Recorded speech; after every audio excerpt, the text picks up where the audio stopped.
Hello and welcome to GameSack. It's been a bit since I've had an episode about 3D platformers. I used to call this series Obscure 3D Platformers, and I guess a few of these are obscure. Amazingly, I liked all of these games. Well, for the most part. So let's get into the first title, which I never even noticed back in its time. This is Ty, the Tasmanian Tiger on the Xbox from Chrome Studios and EA. It's also available on the PlayStation 2, GameCube, PC, Switch, PS4, and Xbox One. It originally came out in 2002. This game clearly takes place in Australia since everything is upside down. Here, let me fix that for you. Much better. Anyway, you're off to collect thunder eggs among many other things. Beauty! Butler! Bonza! I got one! While you're at it, you can even kill enemies. You do this with your boomerangs. These start off being a bit slow, but once you get more, attacking with them feels pretty good. You can also bite, which is basically a melee attack. In fact, some enemies can only be defeated by biting them. Your other abilities will be amended along the way as well, so that you can jump farther and other things that you might expect from such a game. Like swimming. The swimming controls are actually pretty good, and you get used to them immediately. At first, the game feels and looks a little odd, mainly because of the camera.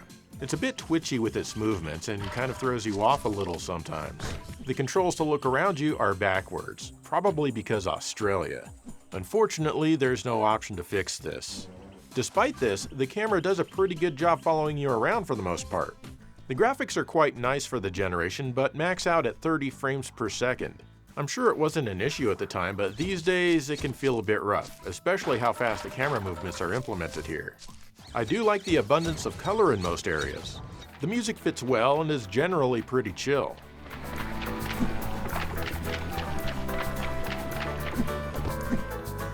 The Aussie voiceovers are well done and speckled with some light humor. I said g'day, mate. Are you deaf? I enjoyed my time with this game, and I feel that Ty is worth a try.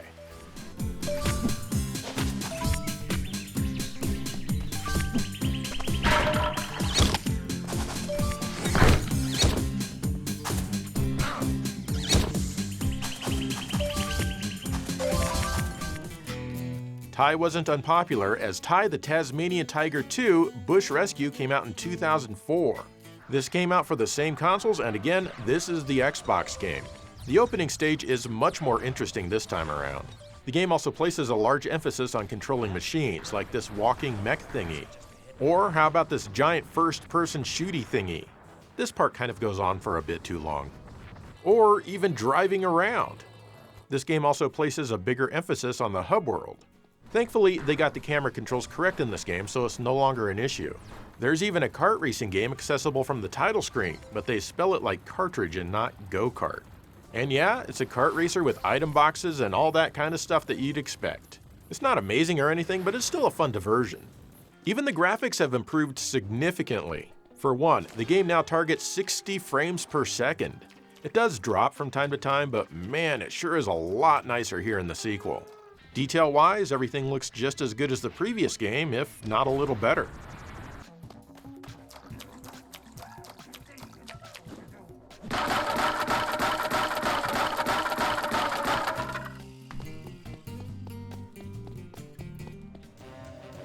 Then, in 2005, we got Ty the Tasmanian Tiger 3 Night of the Quinkin. This one's published by Activision. Once again, this is the Xbox version. This game improves over the last, though not as significantly as Part 2 did over the original game. The controls are mostly the same, and there is still a large hub world. This time, though, there are lots of bullet sponge enemies all over the place. If this doesn't bother you, then I think you might really enjoy this one. There are a couple of low points, mainly the escort missions. I can't get this guy to move. No matter what I do, he doesn't go anywhere. I have to restart the level. Still, mostly, this game is pretty good. I do wish the game would let you know when you're doing some damage. It took forever for me to get through this door because I had no idea I was having an effect on it, so I was hesitant to keep trying. The graphics are even better with a little more detail and the same great frame rate. The music is pretty energetic this time out as well. Mostly good stuff.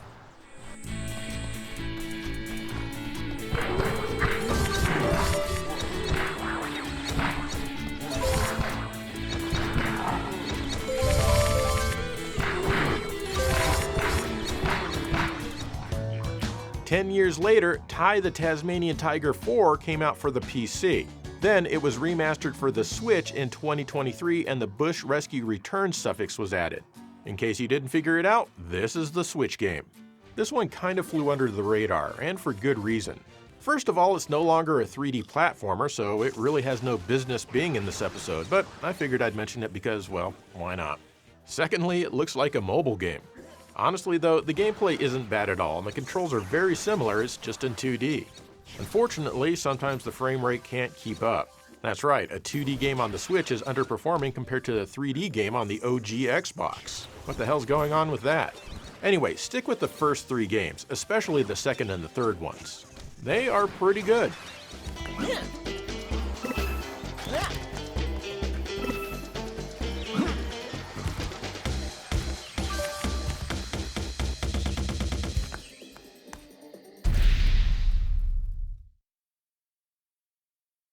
Okay, this next one was a rather big surprise for me. Back in its own time, I would have gone out of my way not to play it. Who lives in a pineapple under the sea? This is SpongeBob SquarePants, Battle for Bikini Bottom on the Xbox. This version is also on the PlayStation 2 and GameCube. PC and Game Boy Advance versions also exist, but they're different. Alright, full disclosure, this right here is my first interaction with anything SpongeBob in my life. The show came way after my time and I was all growed up by then. Also, I've never had cable TV and thus I've probably never even watched a second of Nickelodeon in my life. I just wanted to provide my perspective on the franchise before we do this. As you can imagine, I never would have thought to even try this game in its time, and I probably still wouldn't have tried it had it not been recommended. And you know what? It's actually pretty damn good. So, the story is that Plankton has created an army of disobeying robots that are wreaking havoc. However, SpongeBob thinks that he and Patrick created them because he's an idiot. So SpongeBob sets off to save the world, or at least the ocean. In order to do this, he needs to collect a bunch of golden spatulas. There are also plenty of other things that you'll collect. The hub world works like most hub worlds do. You'll need a certain number of golden spatulas here to enter each place. And there are a bunch of them to collect in each large area. Everything about this game is extremely smooth, and that includes the control. You can attack, double jump, butt stomp, and other things. You can also play as other characters. Patrick, for example, can belly flop to stun enemies. He can also pick up certain items and throw them. You can switch between characters at bus stops if you need one or the other. The only thing that's bad about the control is that swinging the camera left and right is reversed and there's no option to switch it. Also, there's not really a recentering option for the camera. The good news is that you rarely need to worry about adjusting or centering the camera in this game, but it does happen. You have a life meter full of underwear, and naturally you collect rectangular underwear to refill your life. You'd think that this game would be super easy because SpongeBob is for kids, but it actually puts up a decent challenge in many spots. Each level will take you a good amount of time to finish, unless of course you know it like the back of your hand. The graphics are gorgeous here on the original Xbox. The frame rate is a perfect 60 without a hint of dropping, and the colors are quite bold. Sometimes I forget how good the original Xbox can look. The music is good too, but it can get annoying sometimes as, again, the levels are big and you might start getting sick of it before you're done. I checked some clips from the show on YouTube and the same voice cast seems to be here, and there are a lot of voices. Well, if massaging your feet will save Patrick, then massage I must. Help! They're making me hit myself! The characters aren't anywhere near as annoying as I thought they would be, which is definitely a pleasant surprise. The whole game is a pleasant surprise, actually. I now know where that "a few moments later" thing came from. I think my biggest complaint, other than the camera controls, is that SpongeBob's pants aren't actually square. They're just rectangular. I think it's time that this lie is exposed. Actually, judging by the humor in the game, I'm pretty sure it's been brought up on the show before. Anyway, give this game a try, even if you're not familiar with the series. And if you're a fan of the show, you're probably gonna love it even more.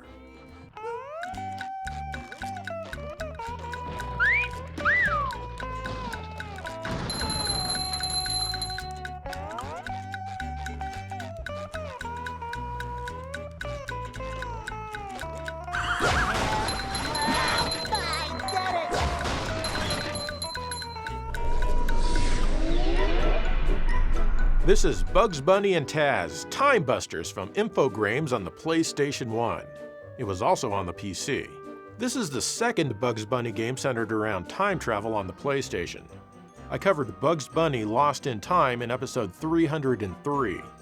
In this one, Daffy Duck screws up everything because, well, that's what Daffy Duck does. So Bugs and Taz are recruited to wander through time and save the entire world. You control both Bugs and Taz. You can call the other to your current location at any time with the tap of the L1 button, and you can switch characters at any time with the R1 button. Each has a thing or two that they can do that the other can't. For example, Bugs can climb certain things. He can also sneak around, which is good for going over sensitive things. And Taz can, well, let's see, what can Taz do? Oh yeah, he can spin, which is needed on certain icons to rotate things. And he can push things like blocks or walls. There are also things that he can pick up that Bugs can't, and he can also stack things. You'll often need to team up together, for example, both standing on their own switch, or Bugs having to bounce off of Taz's back to get something up high. To kill most of the enemies, you need to bounce on them first to stun them, then attack them. Bigger ones you need to wear out before you can attack them, and yet others you need to lead into traps. Generally, the control in this game can go straight to hell. It's quite rough, but then again, this was the very early days of 3D platforming. The camera will likely infuriate modern gamers, but you can kind of get used to it. The game can also be played in 2-player co-op mode as well. Naturally, there's a hub world, and the requirements for each area are pretty crazy. Each of these areas are gigantic. You'll need to do lots of things and spend lots of time doing them. There is a ton of stuff to collect here, and the game really wants you to get pretty much all of it. Yikes! Fortunately, there's a nice inventory screen telling you what parts of each level things are in. There are a bunch of puzzles here because game developers love puzzles. Some of them are simple, while others can seem pretty cryptic at first. This definitely isn't a game for small children. In order to fight the boss of any given level, you need to first collect boss tokens. Once you do that, you can enter their rather large lair. Here, you can still switch between the two characters, but you can't teleport the other to where you are. So that means you need to traverse the entire thing, switching back and forth and moving each character one by one. This is fun! It can be easy to get lost in these, believe it or not. Graphically, it's okay for the PlayStation. The draw distance isn't that far and the texture distance is even less far, but whatever, it's a Looney Tunes game. I will say though, that pretty much everything about this is better than Lost in Time. I was able to play this one a lot longer before getting annoyed. Thankfully, you can save at any time you want, which is huge. For something from Infogrames, it's honestly not too bad.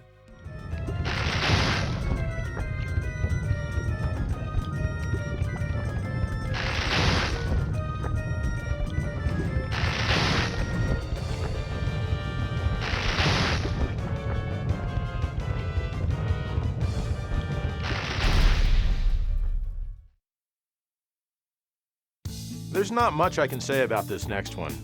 Well, actually, that's kind of a lie. I can probably talk for over 3 minutes about it, so let's do it. This is Disney Pixar Ratatouille for the Xbox. There were versions on a ton of different consoles like the Xbox 360, PlayStation 3, PSP, PS2, PC, Mac, Wii, and GameCube. I chose the Xbox version because, well, it was the most convenient for me to access. Some versions of the game are different than this one, but the 3D ones are fairly similar in the gameplay style. This is based on the Pixar movie of the same name. That's right, nothing gets by me. You control the rat named Remy, and he goes on lots of different adventures, way more than he does in the actual movie. You walk around, but you can also run by holding the R trigger.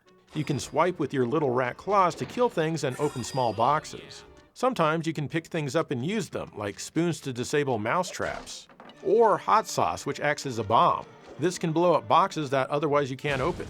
You can hide under certain items Metal Gear style to sneak your way past different foes. Normally I'm not a big fan of stealth in video games, but it's not bad at all here. You also get to ride the Pixar ball around. This can squish bugs that otherwise wouldn't be a good idea to try to handle on your own. You can jump, of course, I mean, it is a platform game. But what's interesting about this one is that you can often press X to stick the landing on certain places. This can make the platforming a bit less precarious in spots. It still does take a couple of minutes to get used to though. Soon, you'll even control Linguini to help him cook and do other things. Somehow, he can be controlled by pulling his hair. Those crazy writers. You have lots of linear missions in this one, but don't let that fool you, it's still pretty fun. You collect lots of stars because what would a 3D platformer be if there wasn't something to collect? There are also other things to collect for your rat colony, like darts, light bulbs, and stuff like that. These are optional, but they'll also give you points to spend in the shop. Overall, the control is quite good. The camera can be inverted, and controlling it feels perfectly natural for me. Graphically, the OG Xbox version here targets 60 frames per second, but sometimes it's less and there can be some occasional screen tearing. It also has an impressively wide field of view for a console game. For a multi-platform game that's also on the HD systems, this version actually performs quite well. Much of the game has a very dingy and dirty look. I mean, it is France after all. Yeah, I said it. There are some splashes of color and actual brightness here and there though. The music is mostly credited to Michael Giacchino, who composed the movie. New music was made for the game, which is of course based on the movie score. Michael says it was mostly done by Andrea Datzman, Tim Simonek, and Chad Sider. Most of the voice actors are the same from the movie. Remy sounds like Patton Oswalt, only French. Emile, what are you doing? You're gonna hurt yourself. Just kidding, he doesn't sound French at all. Why would he be French? He's in France. Seriously though, I'm not actually holding that against it. They had to provide lots of extra content for this one since most of what they say wasn't in the movie. All in all, I'd say that this is a pretty good one and worth trying out, especially if you're a fan of the movie.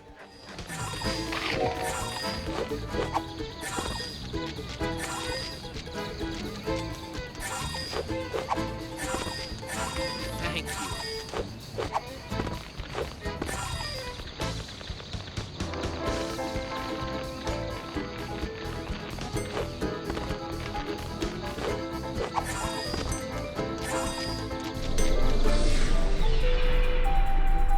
This one's called A Hat in Time. It's from Gears for Breakfast and it's available on the PlayStation 4, Switch, Xbox One, Mac, and PC.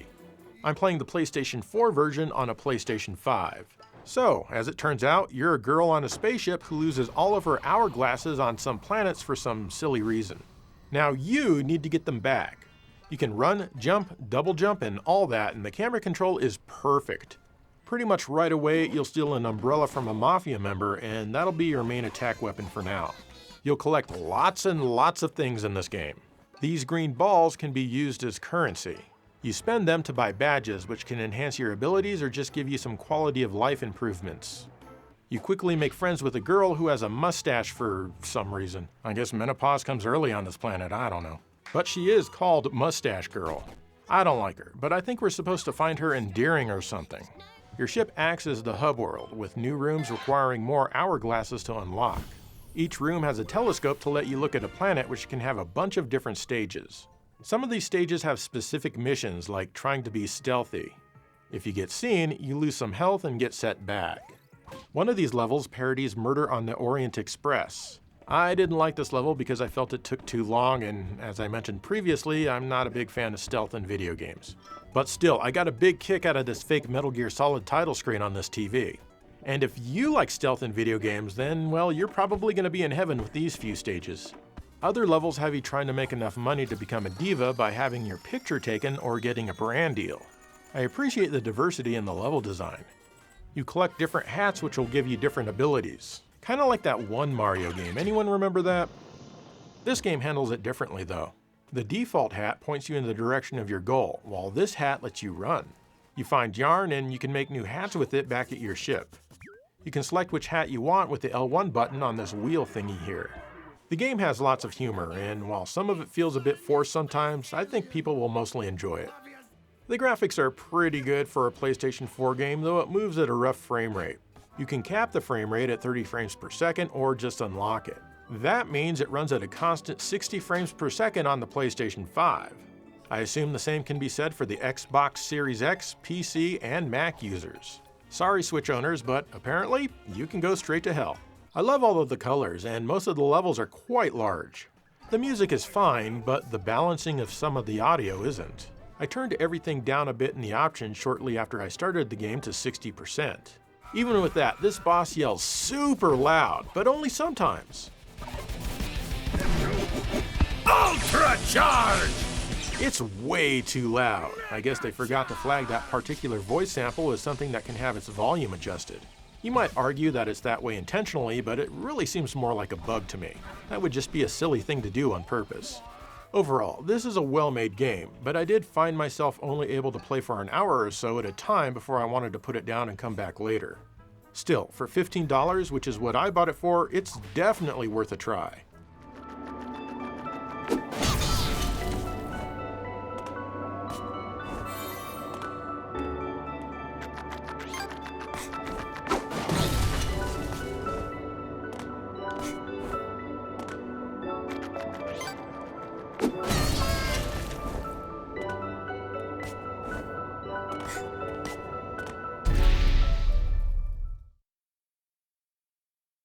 Okay, here I am again appearing on your screen for some reason, but let's fix that by getting into these next games. Here we have Disney Pixar Buzz Lightyear of Star Command for the Dreamcast from Activision and Traveler's Tales. It was also on the PlayStation, PC, and a 2D version for the Game Boy Color. In this one, you're not playing as the toy Buzz Lightyear from the Toy Story movies, but instead the fictional Buzz Lightyear cartoon that was made to market the toy. You get full motion video clips of this cartoon that looks surprisingly blocky and compressed, but otherwise they're kind of entertaining. You play as Buzz, of course, and you run into the level Crash Bandicoot style. Each level is based around a cartoon villain. You need to race the villain to the end of the stage. You can't damage them along the way, even if you shoot them. Instead, at the end, you'll have a boss fight, and this is the only place you can hurt them. If you beat the bad guy to the end of a stage, some lady appears and weakens the boss for you before the battle begins. Along the way, there are tons of enemies, and most of them are shooting at you, a lot. You can try to take them all out, but be careful because they regenerate. Also, if you waste your time doing this and the boss beats you to the end, you only have a certain amount of time to reach him before you fail the stage. There's really only one thing that you absolutely need to pay attention to in these stages, and that's these things right here. Most stages will have a few of these scattered about. If you miss one, it'll eventually blow up and you'll fail the stage. Otherwise, there's lots of things to collect in a level. The triangle pieces are your money, and you'll see a count of how much you have in the lower left. There are also tons of orbs scattered around with numbers on them. These are power-ups. If you have enough triangle dollars, you can buy said power-up by simply touching it. You don't have unlimited ammo, but you can refill it with these power brick things.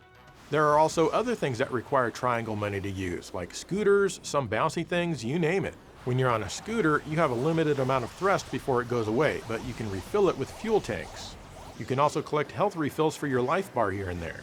There's really no hub world here, but in true 3D platformer style, you'll need a certain amount of medals to enter new worlds. You can get up to 3 medals per stage. You get the first one from beating the boss. Then there's a time attack where you just need to race to the end before the timer runs out. These are generally pretty easy. Lastly, there's one where you need to find all of the parts scattered about for one of the characters. These kind of suck because they have an extremely strict time limit. You'll probably be trying each of these multiple times. The controls are okay. I found that I did a lot better with the D-pad compared to the analog stick. Running can be frustrating sometimes as you can get hung up on corners, and it can be tough to get free. Graphically, it's fine for the Dreamcast. It's not a huge leap up from the PlayStation version, but it's got it where it counts. It has twice the resolution, well, 4 times actually. It targets 60 frames per second and it achieves that most of the time. There's also an option for draw distance, near or far. Far will attempt to draw things farther away, but you'll only get 30 frames per second. Can you tell the difference? Bet you didn't think there'd be a comparison screen in a 3D Platformers episode, did ya? The music is okay. I do feel though that Buzz Lightyear's voice probably could have been better cast. It's not Tim Allen, and this guy doesn't seem to be trying to impersonate him. Stop in the name of the Galactic Alliance. Overall, Traveler's Tales has never really been known for A+ gameplay, at least not up to this point in their life, but this game is actually kind of fun, if a bit repetitive.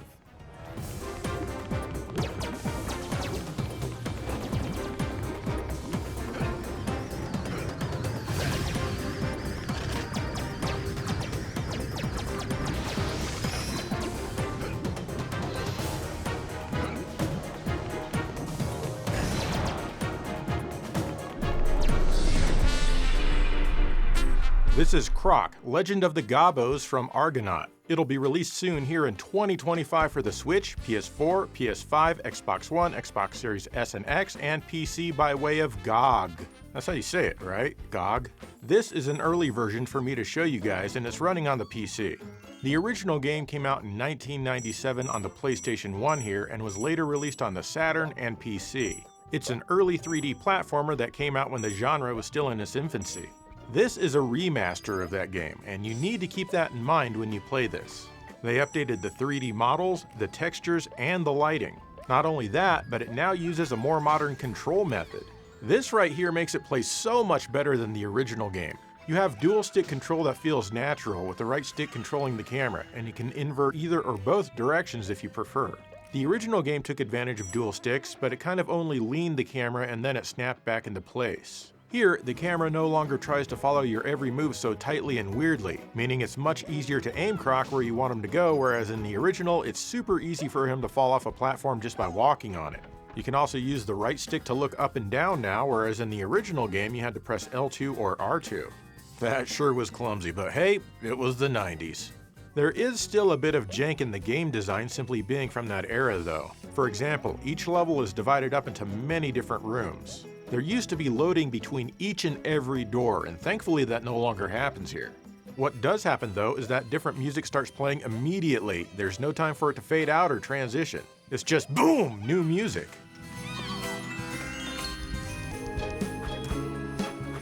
Anyway, as far as the gameplay goes, you collect lots of different things. First and foremost are the fuzzy Gobbos, and their tribe raised you. You also collect these little crystals. They work similar to the rings in Sonic. You won't take any damage if you get hit if you're carrying at least one, and you can run around and pick them up after that. There are also colored crystals that let you go into bonus stores. In order to defeat the bosses, you need to hit them, yep, that's right, 3 times.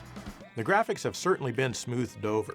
You can go back to the blocky textures and less detailed models with the press of a button, though any texture warping, weird scene glitching, or dithering from the original won't be here.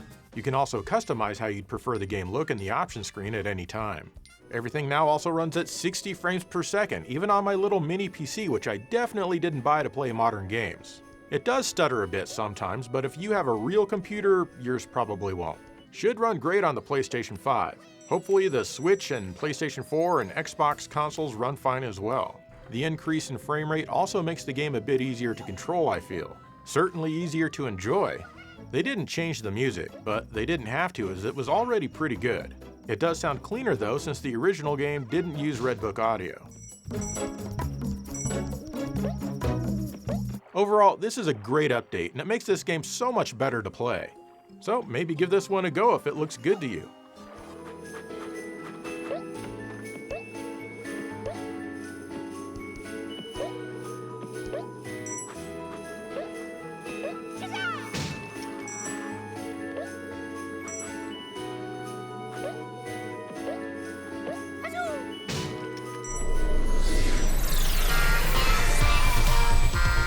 Here's Astro Bot on the PlayStation 5. This is a follow-up to Astro Bot Rescue Mission, which was a VR game on the PlayStation 4. In this game, your spaceship, which is a PlayStation 5, crashes and you need to find its parts. Once again, you have a ton of other bots to rescue, except in this one, many of the bots are characters from games that appeared on the PlayStation platforms throughout the decades. This game is really a celebration of the entire PlayStation legacy, even more so than Astro's Playroom, which was included with every PS5. The bots that you collect will all inhabit the crash site in the center of everything. Like Astro's Playroom, the stages are constructed to go all over the place instead of just straight ahead like Rescue Mission. Checkpoints are quite abundant in most of the levels. You have the same group of enemies as before with little or no change, and they can all be defeated in the same way. Like Astro's Playroom, you can open a treasure chest to get a special item that you equip for the rest of the stage. A couple of these are from Playroom, but most are brand new. My favorite might be these big old punching gloves where you use the left and right triggers to punch. It's weird when you get to a level after this because they're gone and you miss them. There are a ton of creative ones as well, like this elephant head thing which sucks up different kinds of goo. When he's full, you can use the trigger to create a platform beneath you, up to 3 of them before he empties. The platforms will behave differently depending on the type of goo that you suck up. Of course, you've got bosses here, and if memory serves, a lot of these were in Rescue Mission, though the battles themselves are all new. Some of the regular levels even have their very own boss fights now. What's really cool is that after you beat a main boss, a new level opens up in that world. These levels are tailored to one Sony exclusive franchise or another. For example, in one, you play as the Ape Escape Kid, and you need to capture all of the apes, each of which counts as a bot that gets rescued. Come on, quit running from me. You're gonna get rescued whether you like it or not. Or here, where you play as God of War, complete with a robo-beard. The gameplay is similar to the PS5 game and maybe the PS4 one too. I don't really remember that one very much even though I own it. So you're basically Marvel's Thor. You throw your hammer or axe or whatever with one press, and then the second press brings the axe back to you. Pretty exciting stuff.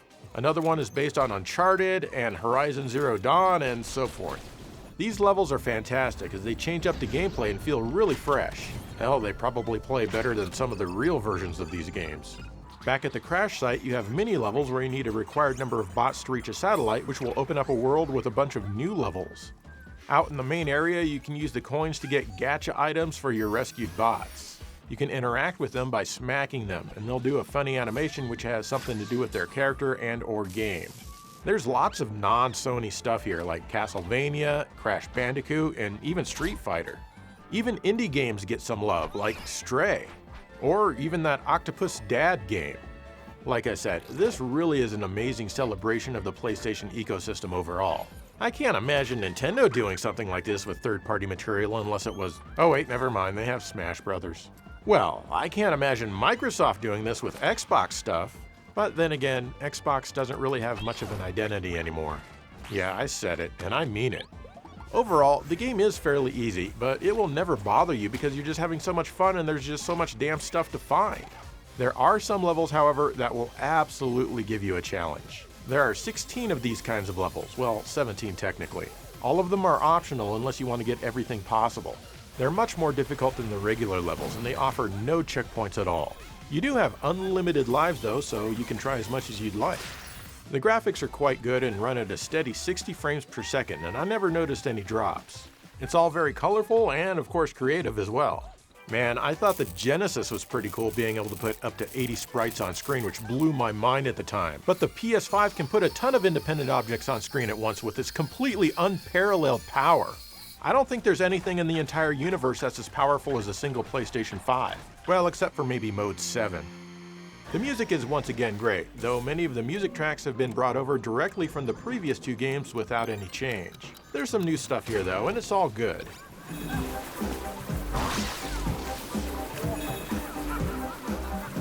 It already has a very Super Mario Galaxy type of vibe, and a lot of the music here just makes it feel even more inspired by those games. I mean, I can't blame the developers for being inspired by the Galaxy titles, honestly. The game, of course, is in surround sound, and it's fantastic with stuff going on all around you. It utilizes the Atmos ceiling speakers if you have them, but the sound it sends to those is usually pretty quiet compared to the other speakers. There are some decent subwoofer effects here and there, but it's not quite as impressive as Astro's Playroom in this regard. The deepest bass you get here is when you respawn after dying in the Dad of War stage. Overall, this is a great sounding game. Suffice it to say, I think that this game is a must-play and a must-own. I can't really remember much else on the PlayStation 5 that's worthy off of the top of my head, except Astro's Playroom. What a sad generation this is, but hey, at least we got the Astro games.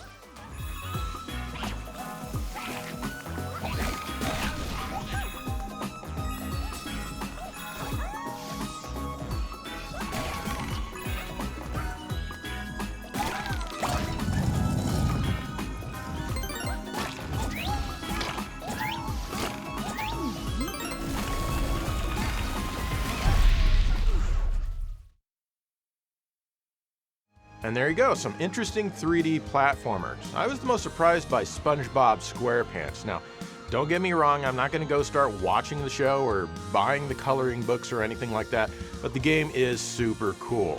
And what are some other 3D platformers that you'd recommend? And how do you feel about me talking about the super popular games, or would you just rather keep it to lesser known titles?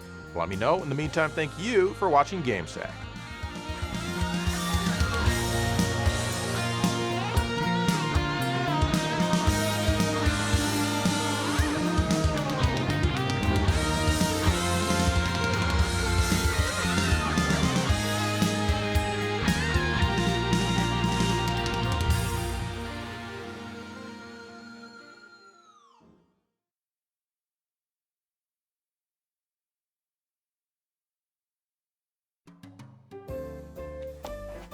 Time to play some ghouls and ghosts.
Oh yeah, season 2 just came out yesterday. Yeah, definitely.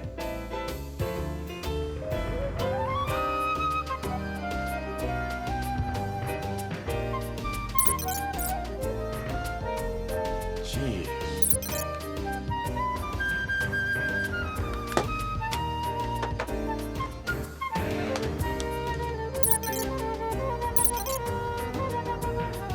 Oh come on, how the hell do you think I downloaded all those updates?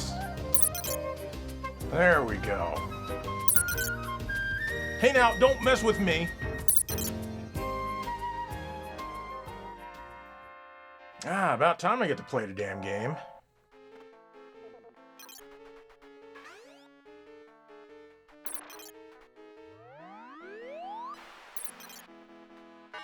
Jeez, get off the screen, nobody cares.